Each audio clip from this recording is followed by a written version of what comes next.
ప్రపంచం మొత్తం కూడా ఈయనకి చాలా చాలా గౌరవిస్తుంది, మన ఇండియా తప్ప. ప్రపంచ దేశాల్లో పెద్ద పెద్ద వాళ్ళు కూడా కేఏ పాల్ గారికి చాలా రెస్పెక్ట్ ఇస్తారు. కానీ అదే కేఏ పాల్ గారిని మన ఇండియాలో ఒక జోకర్గా చూస్తారండి. ఇదే దురదృష్టం. ఎందుకంటే ఇక్కడ ప్రధానమంత్రి కానీ ఎవరైనా కానీ ఇతర దేశాల్లో అంటే వేరే కంట్రీస్ వాళ్ళతో మాట్లాడతారు లేదో మనకైతే తెలియదు. కానీ ఇప్పుడైతే ఎంత వార్ నడుస్తుందో మనందరికీ తెలిసిందే. కానీ అలాంటి అంత వారికి కారణమైన వాళ్ళతోటి మన కేఏ పాల్ గారు కూర్చొని మాట్లాడతాం ఎంత వింతో కదండి. నిజంగా నేనైతే ఇంతవరకు ఎక్కడ కూడా చూడలేదు. ఇరాన్ ఏదైతే ఇప్పుడు మనకి వార్ జరగటానికి మెయిన్ కారణమైన ఇరాన్ వాళ్ళతోటి మన కేఏ పాల్ గారు భేటీ అయ్యారంటే ఎంత అసలు.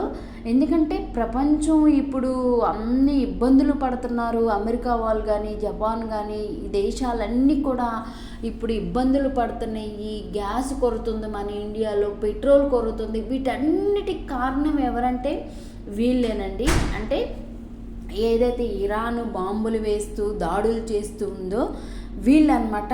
వీళ్ళతోటి కేఏ పాల్ గారు కూర్చొని మాట్లాడారంటే అసలు నిజంగా షాక్ అండి. మన ఇండియాలో మన ఈ దిక్కుమాలిన రాజకీయాల్లో ఈయన్ని జోకర్గా చూస్తారు. కానీ ఈయన ఎంత ఆశీర్వాదింపబడ్డారంటే ఫస్ట్ కేఏ పాల్ గారు బోయిన్ విమానం ఉంది ఎవరికంటే కేఏ పాల్ గారికి. మేము చిన్నప్పుడు వినేవాళ్ళమాట కేఏ పాల్ గారి గురించి. కానీ ఇప్పుడు చూస్తున్నాము ఆయన్ని దేవుడు ఎంత ఆశీర్వదించాడంటే ప్రపంచ దేశాలు మొత్తం కూడా కేఏ పాల్ గారు అంటే ఖచ్చితంగా గుర్తుంటాయండి. ఆయనకంటూ ఒక గౌరవం, ఆయనకంటూ ఒక రెస్పెక్ట్ అనేది ప్రపంచ దేశాలలో ఉంది, ఒక్క ఇండియాలో తప్ప.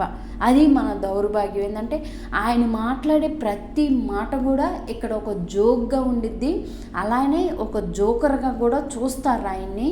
కానీ మన ప్రపంచ దేశాలు అలా కాదండి. ఆయనతో కూర్చొని మాట్లాడుతున్నారంటేనే ఆయన ఏంటి, ఆయన స్థాయి ఏంటనేది మనం అర్థం చేసుకోవాలి. ఎందుకంటే ఇప్పుడు ఆయన స్థాయి అనేది కొంచెం తగ్గిపోయిందే. కానీ ఒకప్పుడు కేఏ పాల్ గారు ఒక చిన్న స్థాయి నుంచి ఆశీర్వదింపబడి ఆయన ఉన్నత స్థానానికి వెళ్ళి బోయింగ్ విమానంలో ఏంటంటే అమెరికా దేశాల్లో ఆ దేశాల్లో కొన్ని వేల కోట్ల ఉన్న ఆయన్ని, ఆ డబ్బు పక్కన పడితే ఆ గౌరవం ఉన్న ఆయన్ని నిజంగా హ్యాట్సప్ చెప్పుకోవచ్చండి.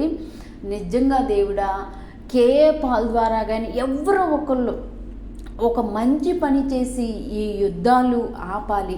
యుద్ధాల వలన చిన్నపిల్లలు, పెద్దవాళ్ళు, భారతీయులు, అటు ఇంకా ఆ దేశాల వాళ్ళైతే సతమతమవుతున్నారు.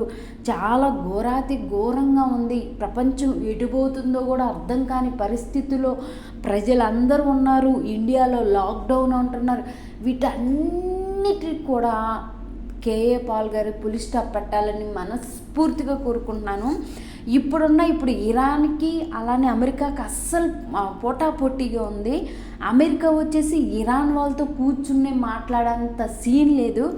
కానీ మన కేఏ పాల్ గారు కూర్చొని ఆయనతో మాట్లాడుతున్నారంటే నిజంగా గొప్ప విషయము. ఆయన కనుక మంచితనంగా ఇరాన్ని ఒప్పించి ఈ యుద్ధాన్ని శాంతింపచేస్తే నిజంగా అంతకన్నా హ్యాపీనెస్ ఏముందండి. మన దగ్గర ఆయనకి గౌరవం కానీ ప్రతి దేశంలో అటు అమెరికా కానీ జపాన్ కానీ ఇరాన్ కానీ ఇజ్రాయెల్ కానీ ఎక్కడైనా కానీ ఈయనకంటూ ఒక గుర్తింపు, ఈయనకంటూ ఒక గౌరవం ఉందండి ఖచ్చితంగా. అదైతే 100 to 200%. ఎందుకంటే ఆయన్ని దేవుడు అంతగానం ఆశీర్వదించారనమాట. కొన్ని వేల కోట్ల అధిపతి మన కేఏ పాల్ గారు. బట్ ఏమైనా కానీ ఒకరి వల్ల మంచి జరుగుతుంది ప్రపంచానికంటే అంతకు మించి ఏముంటుంది చెప్పండి. ఏదేమైనా ఏదైతే బాంబులు దాడులు జరుగుతున్న వాళ్ళు శాంతి పడాలి, అలానే ఆ యుద్ధం త్వరగా ముగించాలని మనందరం కూడా మనస్ఫూర్తిగా కోరుకుందామండి. అంతకుమించి మనం ఏమీ చేయలేము, ఎందుకంటే వాళ్ళతో మనం మాట్లాడే అంత ఇది కూడా మనకు ఉండదు. బట్ ఈయన్ని చూసినప్పుడు నాకు చాలా హ్యాపీ అనిపించింది. ఒక వీడియో చేస్తే బాగుండు కదా, మంచి పని చేసే వాళ్ళని ఒక వీడియోతోటి అట్లీస్ట్ మనమన్నా కొంచెమన్నా ఆయనకి మనసులో ఒక ఇది అనేది ఉండదు కదా, ఒక గౌరవం అనేదని ఈ వీడియో చేస్తున్నాను. నచ్చితే లైక్ చేయండి.